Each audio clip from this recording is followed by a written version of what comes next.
ಕ್ಷೇತ್ರದ ಅಭಿವೃದ್ಧಿ ಹೇಗೆ ಸಾಗಿದೆ? ಯಾಕಂತ ಹೇಳಿದ್ರೆ ಶಾಸಕರ ಅನುದಾನದಲ್ಲಿ ತಾರತಮ್ಯ ಅನ್ನೋದು, ಕೊರತೆ ಅನ್ನೋದು ಕೇವಲ ಬಿಜೆಪಿ ಜೆಡಿಎಸ್ನವ್ರು ಮಾತಾಡೋದಲ್ಲ, ಕಾಂಗ್ರೆಸ್ಸಲ್ಲಿ ಇವತ್ತು ಬಹಿರಂಗವಾಗಿ ಮಾತಾಡ್ತಿದ್ದಾರೆ. BR ಪಾಟೀಲ್ ಅವರು ಇರ್ಬೋದು, ರಾಜು ಕಾಗೆ ಅವರು ಇರ್ಬೋದು, ಬೇಳೂರು ಗೋಪಾಲಕೃಷ್ಣ ಇರ್ಬೋದು, ಹೀಗೆ ಹಲವರು ಮೋರಿ ಕಟ್ಟಕ್ಕೂ ದುಡ್ಡಿಲ್ಲ ಅನ್ನೋ ಪರಿಸ್ಥಿತಿ ಇದೆ ಅಂದಾಗ ನಿಮ್ಮ ಕ್ಷೇತ್ರದ ಅಭಿವೃದ್ಧಿ ಅನ್ನೋದು ಆಗ್ತಾ ಇದೆಯಾ? ಅದು ಪೆಂಡಿಂಗ್ ವರ್ಕ್ ಹಾಗೆ ಉಳ್ಕೊಂಡ್ಬಿಟ್ಟಿದೆಯಾ ಹೆಂಗೆ ಅಂತ? ಇವತ್ತು ಕಾಂಗ್ರೆಸ್ ಪಕ್ಷದ ಶಾಸಕರುಗಳು ಬಹಿರಂಗವಾಗಿ ಅಸಮಾಧಾನವನ್ನು ಆಗ್ತಾ ಇದ್ದಾರೆ. ಹೌದು, ಬಿಜೆಪಿಯವರು ಹಾಕೋ ಸಹಜ, ನಾವು ವಿರೋಧ ಪಕ್ಷದಲ್ಲಿ ಇದೀವಿ ನಾವು. ಆದ್ರೆ ಕಾಂಗ್ರೆಸ್ ಅಲ್ಲಿ ಇವತ್ತು ಪ್ರಾಮಾಣಿಕವಾಗಿ ಚಿಂತೆ ಮಾಡಿದ್ರೆ ಇವತ್ತು ನೀವು ಬೆಂಗಳೂರಿನಲ್ಲಿ ನೀವು ಕ್ಯಾಮ್ರಾ ತಗೊಂಡು ಹೋಗಿ, ಪ್ರತಿ ಹಳ್ಳಿಗೆ ತಗೊಂಡು ಹೋಗಿ, ಯಾವ ರಸ್ತೆ ಡೆವಲಪ್ಮೆಂಟ್ ಆಗಿದೆ. ಪಕ್ಕದ ತಮಿಳುನಾಡಿಗೆ ಹೋಗಿ, ಆಂಧ್ರಾಗ ಹೋಗಿ, ಪಕ್ಕದ ತಮಿಳುನಾಡಿಗೆ ಹೋದ್ರೆ ನೀವು ಎಷ್ಟು ಡೆವಲಪ್ಮೆಂಟ್ ಆಗಿದೆ. ಈ ಒಂದು ಸರ್ಕಾರದಲ್ಲಿ ಮೇಡಮ್ ನಾನು ನಿಜ ಹೇಳಬೇಕು ಅಂತಂತಂದ್ರೆ ಬೆಂಗಳೂರು ನಗರಕ್ಕೆ ಬರ್ತೀನಿ ನಾನು. ಆಯ್ತು, ನಾನು ಅವತ್ತೇ ಅಸೆಂಬ್ಲಿ ಕೇಳಿದೆ, ನಿಮ್ಮ ಪರಿಕಲ್ಪನೆ ಬ್ರ್ಯಾಂಡ್ ಬೆಂಗಳೂರಲ್ಲಿ ನಿಮ್ಮ ಪರಿಕಲ್ಪನೆ ಏನಿದೆ? What the meaning of brand Bengaluru? ಮೂಲಭೂತ ಸೌಲಭ್ಯಗಳನ್ನ ನೀವು ಕೊಡ್ತಿಲ್ಲ.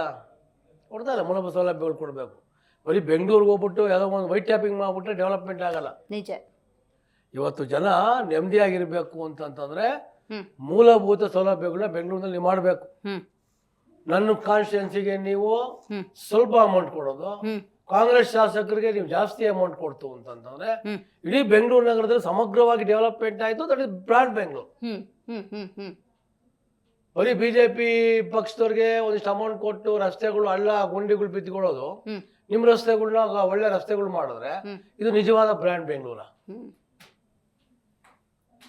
ಈ ಒಂದು ಬ್ರಾಂಡ್ ಬೆಂಗಳೂರು ಬಗ್ಗೆ ಇವತ್ತು ನಾವು ಪರಿಕಲ್ಪನೆ, ಕಸ ಯಾವ ತರ ವಿಲೇವಾರಿ ಆಗಬೇಕು. ಹೌದು, ಕಸ 6,000 ಟನ್ ನೀವೇ ಲೆಕ್ಕ ಕೊಡ್ತಾ ಇದ್ದೀರಾ. ಕರೆಕ್ಟಾಗಿ ಆಗೋದು ಒಂದು 3,500 ರಿಂದ 4,000 ಟನ್ ಕಸ ಉತ್ಪತ್ತಿ ಆಗ್ತಿದೆ. ಹೌದು. ಕಸ ವಿಲೇವಾರಿ ಯಾವ ತರ ಆಗಿದೆ? ಎಲ್ಲಿ ಜಾಗ ನೀವು ನೋಡಿದ್ದೀರಾ ಕಸ ವಿಲೇವಾರಿಗೆ? ಹೊರದೇಶಕ್ಕೆ ನಿಮ್ಮವ್ರು ಹೋಗಿದ್ದಾರೆ, ಬೇರೆ ಬೇರೆ ರಾಜ್ಯಗಳಿಗೆ DCMA ಹೋಗಿದ್ದಾರೆ, ನೋಡ್ಕೊಂಡ್ ಬಂದಿದ್ದಾರೆ.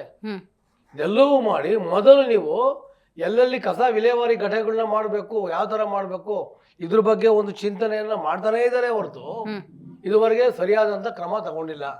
ಈ ಅನುದಾನದ ತಾರತಮ್ಯದ ಕುರಿತಂತೆ ಡಾಕ್ಟರ್ ಜಿ ಪರಮೇಶ್ವರ್ ಅವರು ಗೃಹ ಮಂತ್ರಿಗಳನ್ನ ಕೇಳಿದಾಗ ಅವ್ರ ಮಾತನ್ನ ಹೇಳ್ತಾರೆ, ಈ ಟ್ರೆಂಡ್ ಅನ್ನು ಸೆಟ್ ಮಾಡಿದವರೇ ಬಿಜೆಪಿ ಅವರು. ಅವ್ರ ತಾರತಮ್ಯ ಹಿಂದೆ ಅಧಿಕಾರದಲ್ಲಿದ್ದಾಗ ಮಾಡಿದ್ರು, ನಾವು ಅದನ್ನ ಕಂಟಿನ್ಯೂ ಮಾಡಿದ್ದೀವಿ ಅಂತಾರೆ.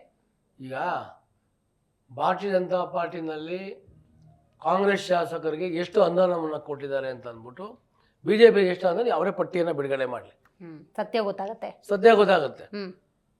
ಕಾಂಗ್ರೆಸ್ ಯಡಿಯೂರಪ್ಪನವ್ರು ಇರ್ಬೋದು, ಬೊಮ್ಮಾಯಿಯವರು ಇರ್ಬೋದು, ಅಶೋಕ್ ಅವರು ಇರ್ಬೋದು, ಪ್ರತಿಯೊಬ್ಬರು ಕೂಡ ಇವತ್ತು ಕಾಂಗ್ರೆಸ್ ಒಬ್ಬ ಶಾಸಕ ಹೋದಾಗ ಏನೇನ್ ಡೆವಲಪ್ಮೆಂಟ್ ಮಾಡಬೇಕು ಎಲ್ಲ ಡೆವಲಪ್ಮೆಂಟ್ ಕೊಟ್ಟಿದ್ದಾರೆ. ಅದಕ್ಕೆ ಡೆವಲಪ್ಮೆಂಟ್ ಚೆನ್ನಾಗಾಗಿದ್ದು. ಇವತ್ತಿನ ಸರ್ಕಾರದಲ್ಲಿ ತಾವೇ ನೋಡ್ತಾ ಇದ್ದೀರಾ, ಗ್ರೇಟರ್ ಬೆಂಗಳೂರು ಮಾಡಬೇಕು ಅಂತ ಹೊರಟಿದ್ದೀರಾ, ಬ್ರ್ಯಾಂಡ್ ಬೆಂಗಳೂರು ಮಾಡಬೇಕು ಅಂತ ಹೊರಟಿದ್ದೀರಾ. ಎಲ್ಲವೂ ಕೂಡ ಯಾವುದೋ ಒಂದು ರೀತಿಯಲ್ಲಿ ಅಸಮಾಧಾನ ಆಗ್ತಾ ಇದೆ, ಜನ ಬೇಸತ್ತಿದ್ದಾರೆ. ನನ್ನ ಒಬ್ಬ ಶಾಸಕನಾಗಿ ಒಂದು ನಯಾ ಪೈಸೆ ಗೌರ್ಮೆಂಟ್ ಗ್ರಾಂಟ್ ನನಗೆ ಕೊಟ್ಟಿಲ್ಲ.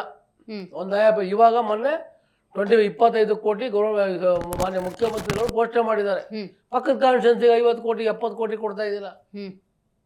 ನನ್ನ ಕಾನ್ಸ್ಟಿಟ್ಯೂನ್ಸಿಗೆ 25 ಕೋಟಿ ಕೊಡ್ತಾ ಇದ್ದೀರಾ. ಇದ್ರ ಬಗ್ಗೆ ತಾರತಮ್ಯ ಆಗಬಾರ್ದು. ಇಡೀ ಬೆಂಗಳೂರಿನಲ್ಲಿ ಅಲ್ಲೂ ಜನ ಕಾಂಗ್ರೆಸ್ ಕೋಟ್ ಹಾಕಿದ್ದಾರೆ, ಇಲ್ಲೂ ಕಾಂಗ್ರೆಸ್ ಕೋಟ್ ಹಾಕಿದ್ದಾರೆ. ಗೆಲ್ಲೋದು ಬೇರೆ, ಸೋಲೋದು ಬೇರೆ. ಆದ್ರೆ ಸಮಾನಾಂತರ ಇಡೀ ಬೆಂಗಳೂರನ್ನ ನಾವು ಸಮಾನಾಂತರವಾಗಿ ಮಾಡಬೇಕು. ಕರೆಕ್ಟ್.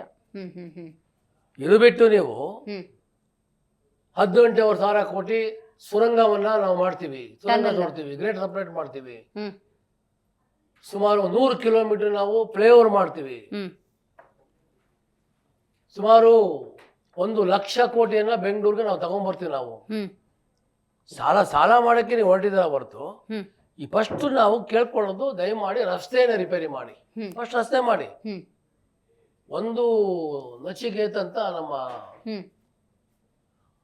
ಟ್ರಾಫಿಕ್ ಜಾಯಿಂಟ್ ಕಮಿಷನರ್ ನಾನು ಒಂದು ಮಾಹಿತಿ ತಗೊಂಡೆ.